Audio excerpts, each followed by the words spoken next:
Hey guys, welcome to the resurrected version of What to Watch with Your Popcorn, a segment that Dave and I started about a year ago where we review movies that are out on DVD and we decide whether it's worth watching at home with your popcorn or not. Over here on my left is the cunning, sly, thoughtful, friendly Dave. And over here on my right is the artful Rob, the brains of the operation, the one that thinks up all this, and I give him a hand when Brendan's not here. Yeah, which one? Yeah, I don't care. Last month we sent in, we put up a video where we asked you guys to give us ideas for our new What to Watch with Your Popcorn, and Lou2 UK wanted us to review Willy Wonka and the Chocolate Factory, but we're going to take it a step further. We are going to review both films of the Chocolate Factory. We got the original 1971 Willy Wonka and the 2005 film Charlie and the Chocolate Factory. Both are based on this one book by Roald Dahl, Charlie and the Chocolate Factory. Okay, well, so there's so much time and so little to do. Oh, wait a minute. Strike that, reverse it. Okay, well, there's differences between the books and the movies, Dave. Like, for example, whenever I've seen the 1971 version of the Chocolate Factory, I love the opening credits where you see the factory making chocolate. Every time I see that, I want a bar of chocolate. It gets me craving for chocolate. Right. It's just like this movie kind of gets me craving for new adventure. I mean, the new film does something similar, but to me, it's not quite as interesting. I mean, I don't know if it was computer generated or what, but it was darker, and it just to me it isn't quite as appealing as the opening. I think it was computer generated. It looked like it was. What are some changes? Well, not changes, differences between the two films that you've noticed? Well, I noticed like in the old film, the Oompa Loompas were like a whole bunch of different people, and they were actually like real actors. And in the new film, it's every single Oompa Loompa is like one person, just like basically generated into like 1,000 of them. And I don't even think they're like real. They're probably just computer generated. Well, actually, the actor is real. It's just they had him, like you said, made into different forms. And plus, one thing with the Oompa Loompas is I think the ones in the 1971 film look more memorable. Yeah. You know, because it's like they have different personalities. But I think having them all played by the same actor and the things they did with the different eras of music, every time they sing the Oompa Loompa songs, kind of feel a little mechanical to me. Everything. The first film's called Willy Wonka and the Chocolate Factory, but it focuses more on Charlie. The second film is called Charlie and the Chocolate Factory, and I think it starts out that way, but then later it seems like Willy Wonka takes over as the main character. Yeah, but, I mean, it focuses more on Wonka. Yeah, and I wasn't quite crazy about that. I mean, they added one thing. The second version is definitely a little bit closer to the book. I actually watched both movies and read the book in one day, so I know what I'm talking about, I guess. But I mean, they added some stuff in the Tim Burton film that I didn't think was really necessary. Like, for example, there's the story where Grandpa Joe's telling Charlie about Johnny Depp's Indian, where Willy Wonka goes to India and makes a chocolate palace out of for an Indian prince. I mean, that it's in the book, but it's not. I felt like it wasn't necessary. Just like I thought the backstory wasn't necessary. I mean, with Willy Wonka, after I watched it, I figured, Willy Wonka is a magical character, like Mary Poppins. I mean, that's all we need to know. We don't need to know really about the character, in my opinion. And plus, I mean, one criticism that the 1971 film has is that they change a lot of stuff in that version. Like, for example, they add Slugworth.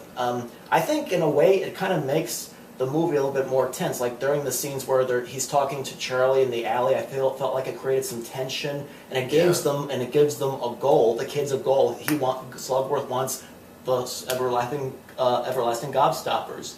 I felt like it gives him a challenge, because at the end of the book and in the Tim Burton film, Charlie's the only one left. And Willy Wonka's like, hey, you're the only one left. I am going to give the factory to you. And I'm like, oh, come on, that's too easy. I like that Wonka tests Charlie to see if he's going to give back the gobstopper, and he does. I felt like that was much more effective.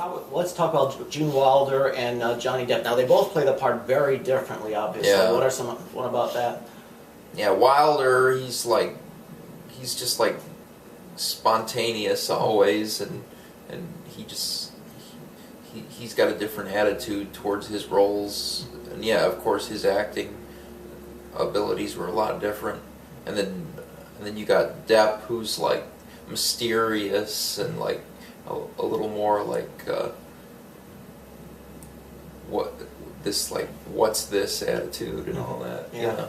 Yeah, I kind of liked Wilder's portrayal a little bit more because you can argue with me all you want, but I'm convinced that Wilder's portrayal is closer to the one in the book, because in the book, Wilder and the one in the book, he's more lively than Depp's portrayal. Yeah. And he's greeting the kids and the families coming into the factory. But then over the course of the film, the kids start to show their true colors of being naughty brats, and he starts to lose interest in them over time. Except for Charlie, he has a very interest in Charlie if you watch the movie, and with Depp's version, it's like he doesn't care about the kids at all or the family. I mean, he took all this hard work to try to get this thing out about the factory and opening it up and the golden tickets, and he's like, he doesn't care about them. Yeah, all he cares about is his own factory, and that he's like making people money, that he's making money off of people, and that he's like making people happy enough that they're gonna keep buying.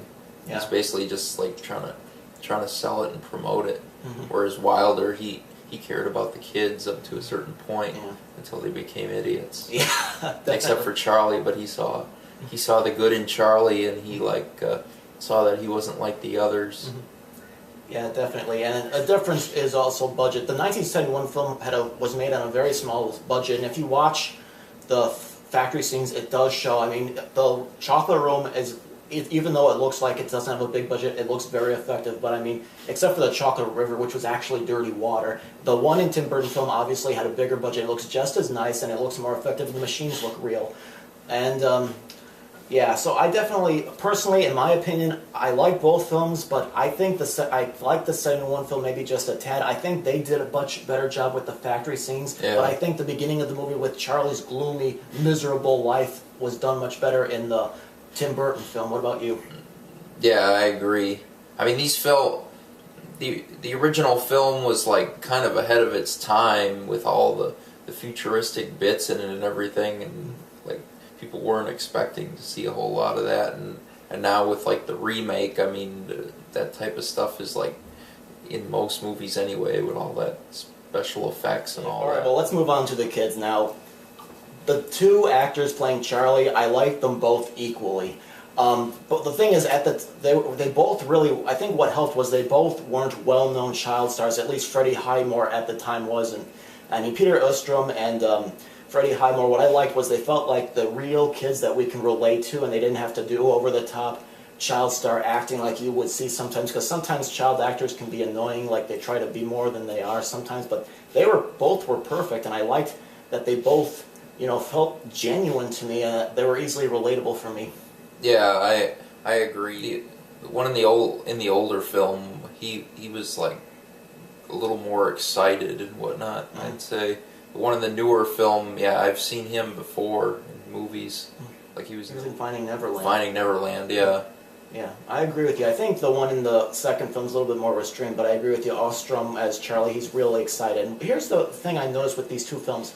In the 1971 film, the kids really don't interact much, but in the second film, they kind of do more. Like, for example, the second film with Johnny Depp, the two girls, they kind of look at each other, glance, and they got their eyes covered like they're rivals, like they're like, oh, I'm going to get you. And then they're smiling like, let's be friends, da-da-da. While where the heads are turned, they're like, got their eyes closing like this, Yeah. It's like they're real rivals. Yeah, and it seems... Because in the older film, they basically don't know each other until they meet up at the factory, because they're from like all different walks of life and all that, and they just different people that won the contest that found the gold note in the candy wrapper.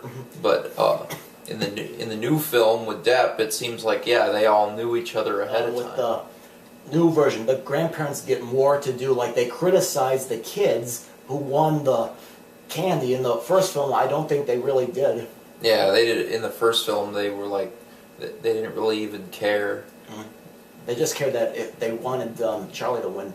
Right, yeah, they wanted him to win, and in this one it seemed more like they wanted Charlie to go there by himself and whatnot, and really get to like have a heart-to-heart talk with Wonka, and yeah, they were mad that all these other kids had to be over there. Thank you very much for watching, and leave your comments about both movies or the book. We greatly appreciate it. Thank you for watching.